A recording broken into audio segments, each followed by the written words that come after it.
you have a record number of children in foster shelters because so many children came here illegally from Mexico and they crossed the border and they came without their parents. So that's an issue. But there's also the other issue, of course, which is parents who simply don't raise their children and they have children out of wedlock. And of course, by the way, when you reward people who are pregnant with free money, why would they ever bother to do the right thing? Why would they ever bother to get married? I mean, if you put this bill in and you say, hey, we'll give you the $1,000 if you actually marry the person that knocked you up, and then you both actually raise the child over the next 5 years and you stay together for at least 5 years, then we'll reward you. Okay, well, that, let's have that conversation. But the Republicans in California are so weak and so useless that, as far as I can tell, and, maybe they did offer some of these amendments on their floor, to the bill. Maybe they did, but it doesn't matter because they still voted for the bill and they shouldn't have. Because the teaching moment here is you don't get free money unless you work, okay? You have to be looking for work. You have to eventually get a job. So do you think this is going to help the unemployment rate in California by paying people to not work? Of course it's not.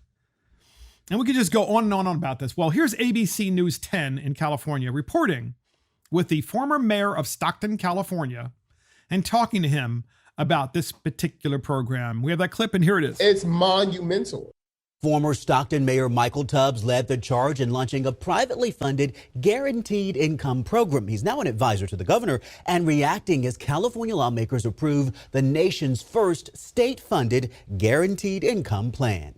Because let me tell you, being the first can be scary, and being the first comes with a lot of bruises. The nail that sticks out first is the one that gets hammered. So for the state to really take that risk and be the first really says a lot about the values of our leadership. The state has set aside $35 million for monthly cash payments, prioritizing expectant mothers and young adults who recently left foster care with no restrictions on how they spend it. No restrictions, podcast listeners, on how you spend the money that you receive.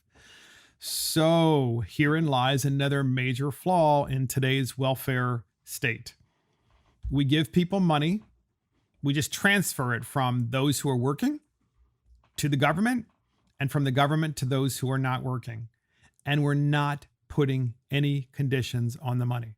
And that is a mistake because we're saying you are not in any way, shape, or form restricted on how you can spend this newest entitlement in California, which is universal basic income. And so in Maryland, one of my colleagues was concerned. We don't have UBI in Maryland, but we do have a very robust welfare state that never seems to stop growing. And one of my colleagues came to the Ways and Means Committee. I'll never forget this. And he put in a brilliant bill. And the bill was a restriction on the use of any welfare checks to be used in state casinos or in the casinos in the state. And I thought to myself, well, wait a minute.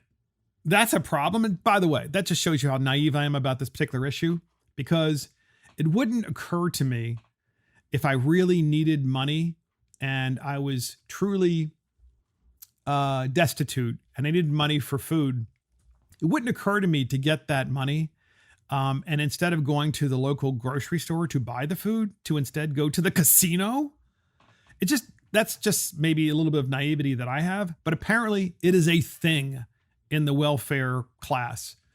It's a big thing where people get the money from the state and they take a portion of that money, and sometimes a large portion, and they go to the casino and they gamble it. And as you probably know, wherever there's a casino, the states always get a huge amount of tax revenue. So the state is giving the money and then taking the money right back. So shouldn't there be a restriction on how you spend the money? At a minimum, there should be a restriction. We're going to give you this money, this $1,000. You can't use it in casinos. You can't use it to buy lottery tickets. You have to use it for food and clothing and shelter or transportation. You have to. But there are no restrictions on it. So it's the endless growing welfare state, and there's no teaching moment involved in the welfare state. None whatsoever. So therefore, it's only going to get worse, and we're going to have more and more socialism and socialism creep in the United States, and it's always starting in California. So here's the other part of this ABC 10 report with former Stockton, California mayor. We had that clip where this gentleman, the former mayor, is like, well, as California goes, so goes the nation. UBI is a good thing. We have that clip, and here it is.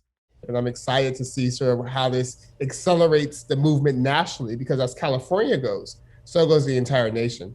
But on Facebook, Randy says, I'm tired of having to pay for everyone to sit around and do nothing. They don't deserve it. Kevin says, what's the difference between guaranteed income and socialism? What do you say to those folks? The people that are most dependent on government are actually those with the most money in corporations, in terms of bailouts, in terms of tax breaks, in terms of preferential treatment for contracts, et cetera. Yeah, so there you go. Classic lefty from Stockton, California mayor saying, well, the people who are really engaged in socialism and are really getting the dole, the government dole, is those are the big corporations. Well, guess what? I've actually seen this. And this gentleman is right. This former mayor of Stockton is certainly right in one respect, and that is there are plenty of tax incentives and tax credits and other kinds of tax abatements that are available to large corporations that shouldn't be.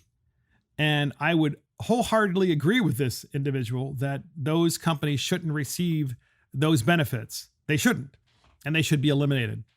You either can compete or you can't. And then that brings up the whole other issue, which is, well, why are there so many of these programs for corporations? Why are these handouts to corporations?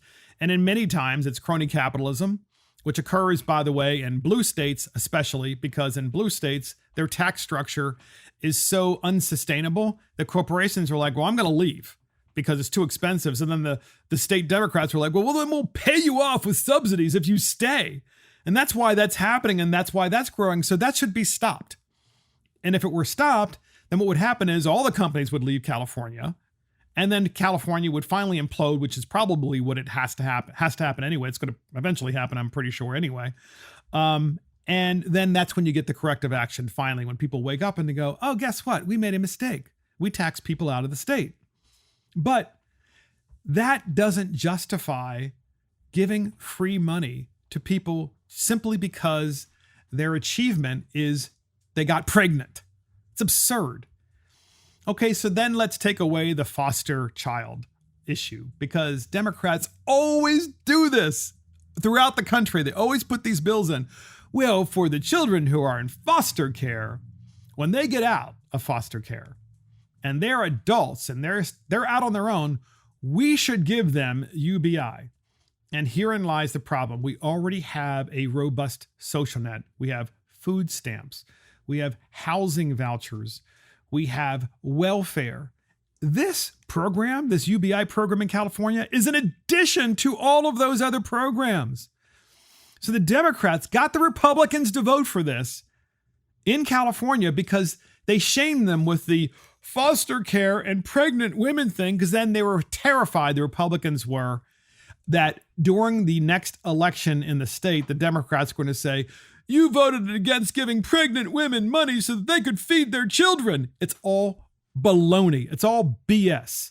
But this is what Democrats do to be able to advance their socialist agenda. It's highly effective, and they're very good at it. And Republicans are terrible at defending their values and defending the freedom that this country so badly is losing on a daily basis, namely the freedom to keep your own money and the freedom to teach people the most important and fundamental part of the country, and that is you have to work to get ahead, and you have to apply yourself, and you have to be willing to work. You got to stop looking to the government for the answers. That is the recipe for disaster. And that's the dumbest bill in America. California passes UBI and guaranteed income.